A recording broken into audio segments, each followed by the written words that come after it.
Roof top ಅಂದರೆ ಮೇಲ್ಛಾವಣಿ ಮೇಲೆ ಹೌದು ಸರ್.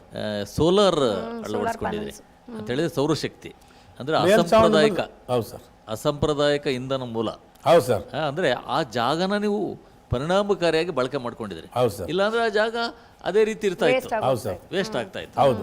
ಆ ಜಾಗದಲ್ಲಿ ಸೋಲಾರ್ ನೀವು ಪ್ಯಾನಲ್ಸ್ ಹಾಕಿದ್ರಿ. ಹೌದು ಸರ್. ಇದರಿಂದ ಎಷ್ಟು ವಿದ್ಯುತ್ ಬರುತ್ತೆ, ಆ ವಿದ್ಯುತ್ ಏನು ಮಾಡ್ತೀರಿ ನೀವು, ಅದನ್ನು ಎಲ್ಲೆಲ್ಲಿ ಬಳಕೆ ಮಾಡಲಾಗುತ್ತೆ, ಅದ್ರ ಬಗ್ಗೆ ಸ್ವಲ್ಪ ಮಾಹಿತಿ, ಯಾಕಂದ್ರೆ ಅದು ಭಾಳ ಕುತೂಹಲವಾದ ವಿಷಯ ಸರ್. ಇದು ಮೇಲ್ಛಾವಣಿ ಮೇಲೆ ಸೌರವಿದ್ಯುತ್ ಘಟಕ ಅಂತ, ಅದು ಬಹು ಉಪಯೋಗಿ.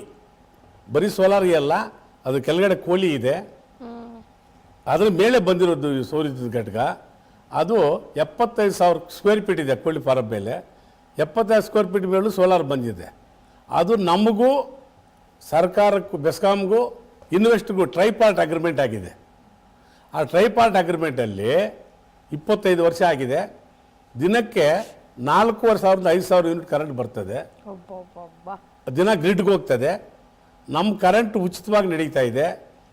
ನಮ್ಗೆ ಅದು ಮೇಲ್ಛಾವಣಿ ಅಂದರೆ ಅದು ಅಗ್ರಿಮೆಂಟ್ ಆಗೋದಿಲ್ಲ, ಪಾಣಿ ಹೆಸರು ಕೊಡಬೇಕಾದ್ರೆ. ಪಾಣಿ ಕೊಟ್ಟಿರೋದನ್ನ ನಮ್ಗೆ 12,000 ರೂಪಾಯಿ ಬಾಡಿಗೆ ಕೊಡ್ತಾರೆ. ನಮಗೆ ಇಷ್ಟು ಪರ್ಸೆಂಟೇಜು ಅಂತ ನಮಗೆ ದುಡ್ಡು ಕೊಡ್ತಾರೆ ಅವರು. ತಿಂಗಳಿಗೂ ಕರೆಕ್ಟಾಗಿ ಬಂದು ನಮ್ಗೆ RTGS ಅವ್ರದ್ದು ಹೋಗುತ್ತೆ, ನಮಗೆ ಬರ್ತದೆ. ಅಷ್ಟು ಉಪಯೋಗ ಆಗಿದೆ. ಅಲ್ಲಿಗೆ ರೈತನಿಗೆ ಮಾನವಾಗಲು ಕೂಡ ಬಹುರಾಷ್ಟ್ರ ಕಂಪನಿಗಳನ್ನು ಇದನ್ನು ಹೇಳ್ತಿರಲ್ಲ, NMC ಅಂತ ಹೇಳ್ತಾರೆ, ಬಹುರಾಷ್ಟ್ರೀಯ ಕೂಡ ನಮ್ಮ ಹತ್ರ ಬಂದುಬಿಟ್ಟಿದೆ. ಅದರಿಂದ ಕೃಷಿಗೆ ಭವಿಷ್ಯ ಇದೆ.